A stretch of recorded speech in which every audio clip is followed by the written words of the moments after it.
Hello everyone నమస్తే welcome back to శ్రీయష్ diaries. ఈరోజు మన రెసిపీ వచ్చేసి దమ్ ఆలు కార్న్ పలావ్ అండి. సో రెగ్యులర్గా కాకుండా కొంచెం డిఫరెంట్గా ట్రై చేశాను. ముందుగా మనం ఆలూని అయితే బాయిల్ చేసుకుందామండి ఒక 5 to 10 మినిట్స్. ఇప్పుడు మనం ఆలూని మ్యారినేట్ చేసుకుందామండి. దానికోసం కర్డ్, అలాగే జింజర్ గార్లిక్ పేస్ట్, కొంచెం మెంట్ పౌడర్, ఇంకా కొరియండర్ పౌడర్ కూడా వేసుకుందాము.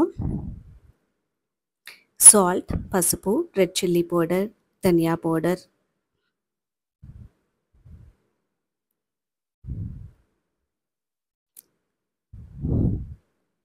ఇక్కడ మెయిన్ ఇంగ్రీడియంట్ వచ్చేసి ఏంటంటే కాసుంది అండి. అదే మస్టర్డ్ సాస్. అది మాత్రం మస్ట్ ఉండాలి. అప్పుడే ఆలూకి మంచిగా మ్యారినేట్ బాగుంటుంది టేస్ట్. అలాగే నేను ఏంటంటే ఇక్కడ కసూరి మేతి కూడా వేశాను. మస్టర్డ్ సాస్ ఎక్కువ అవసరం లేదండి, జస్ట్ ఒక స్పూన్ వేసినా సరిపోతుంది. నెక్స్ట్ హాట్ ఆయిల్ వేసి అన్నీ మిక్స్ చేసేసుకుందాము.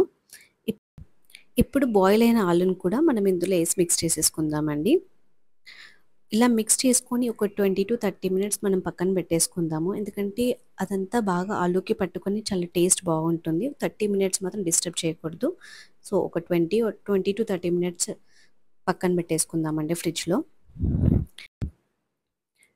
నెక్స్ట్ ఇక్కడ ఇంగ్రీడియంట్స్ వచ్చేసి మనకి పలావ్కి కావాల్సిన ఇంగ్రీడియంటే, కాకపోతే ఇక్కడ ఏంటంటే మెయిన్ ఇంగ్రీడియంట్ వచ్చేసి కసూరి మేతి, అలాగే కార్న్, ఇంకా నేను గార్లిక్ కూడా చిన్నగా కట్ చేసి పెట్టుకున్నానండి. తాలింపులోకి మనం హోల్ స్పైసెస్ యాడ్ చేశాను. అలాగే ఇంకా ఆనియన్ కూడా, ఆనియన్ మంచిగా గోల్డెన్ ఫ్రై వచ్చాక నెక్స్ట్ మనం ఇందులో జింజర్ గార్లిక్ పేస్ట్, అలాగే కార్న్ కూడా వేసుకుందాము. కార్న్, జింజర్ గార్లిక్ పేస్ట్, ఈ గార్లిక్ కూడా మంచిగా ఒక 2 to 3 మినిట్స్ మనం ఫ్రై చేసుకుందాము.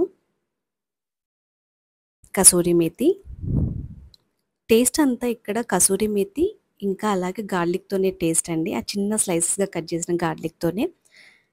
ఆనియన్స్ మంచిగా బ్రౌన్ ఫ్రై అయిపోయాయి. నెక్స్ట్ గ్రీన్ చిల్లీ, అలాగే క్యారెట్, నేను ఇక్కడ పుదీనా కూడా వేస్తున్నాను. టేస్ట్ బాగుంటుంది కదా పుదీనాతో. మనం మ్యారినేట్ చేసుకున్న ఆలు ఉంది కదా, మనం ఎయిర్ ఫ్రైయర్లో 190 degrees 3 మినిట్స్ ప్రీ హీట్లో పెట్టుకొని తర్వాత ఒక 10 మినిట్స్ మనం ఎయిర్ ఫ్రైయర్లో ఉంచుదామండి. ఆలు మంచిగా టోస్ట్ అయిపోతుంది ఒక 10 మినిట్స్ పెడితే.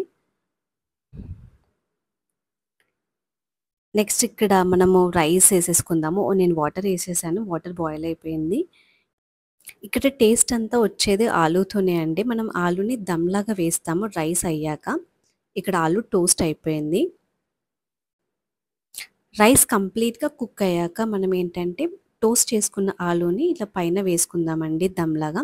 స్టవ్ ఆఫ్ చేసేసి ఒక 15 మినిట్స్ దమ్ని అలాగే ఉంచేద్దాము. సో మన ఎమ్మీ దమ్ ఆలు కార్న్ పలావ్ రెడీ అయిపోయిందండి. చాలా టేస్టీగా ఉంటుంది. మీరు కూడా డెఫినెట్గా ట్రై చేసి చూడండి. ఈ రెసిపీ మీకు నచ్చితే లైక్ చేయండి, అలాగే షేర్ చేయండి. నెక్స్ట్ టైం మీరు కూడా తప్పకుండా ట్రై చేసి చూడండి. Thank you. బాయ్.